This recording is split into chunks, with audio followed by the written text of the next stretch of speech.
Peace, family. Real quick, last video about Joseph, I kept saying Daniel. And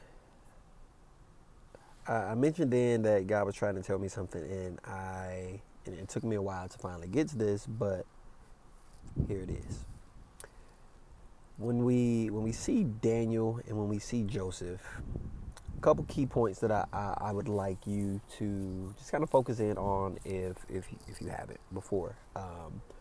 First things first, Joseph and Daniel were both foreigners in a foreign land under someone else's choosing. Meaning they were where they were because of somebody else put them there. In the case of Joseph, he was sold into slavery. And in the case of Daniel, he was exiled when Babylon came and just took over pretty much. Another similarity, key point between the two is that they were both elevated in their exile or their bondage. Joseph in his rise to being second to only Pharaoh, and Daniel to his being, arguably the most trusted advisor to multiple kings. Where Daniel, where I like to go today with Daniel is that God will keep you where He puts you. What I mean is, in the case of both Joseph and in the case of Daniel, again, they were where they didn't necessarily want to be. Joseph, of course, wanted to be with his family, and Daniel probably would have wanted to stay in Jerusalem, but he didn't. But in their exile, in their bondage, God kept them.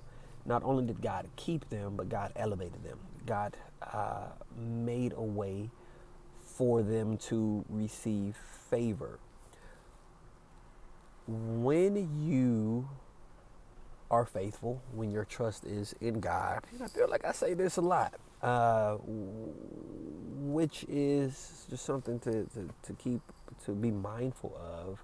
But when you are faithful, when your trust is in God, regardless of what happens around you, regardless of who is in control around you, God is in ultimate control, and with Him, all things are possible.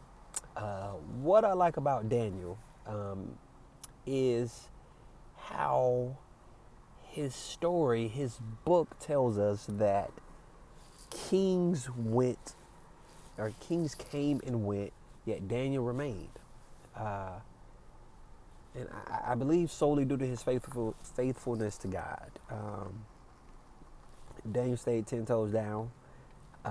His trust remained in God, and God blessed him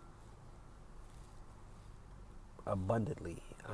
When you just think about the freedom that we had, when you think about his situation with the lion's den, and how, forget the king, maybe King Darius, I forget the king, but whatever king was in place during the ordeal with the lion's den, he was really worried, right? He was really concerned about Daniel. And you have to be a anointed and favored and useful individual to have the king of a land that concerned over you, right? So much so that a decree was made that if you talk about his God, it's a wrap. So I find that very comforting that we serve a God that cares that much about us to provide us dynastic favor.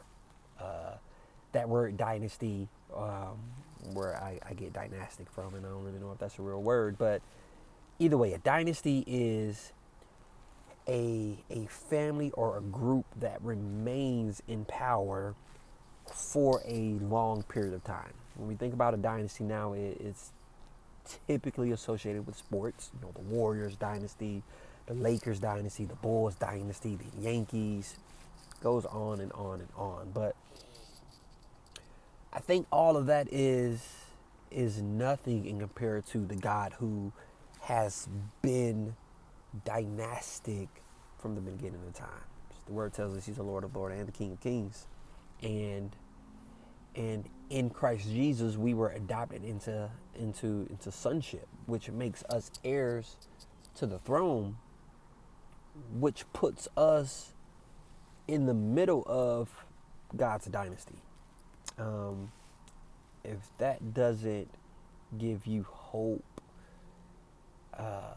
joy, and I don't know, just peace to serve the God that we serve, I hope it will one day. Peace, family.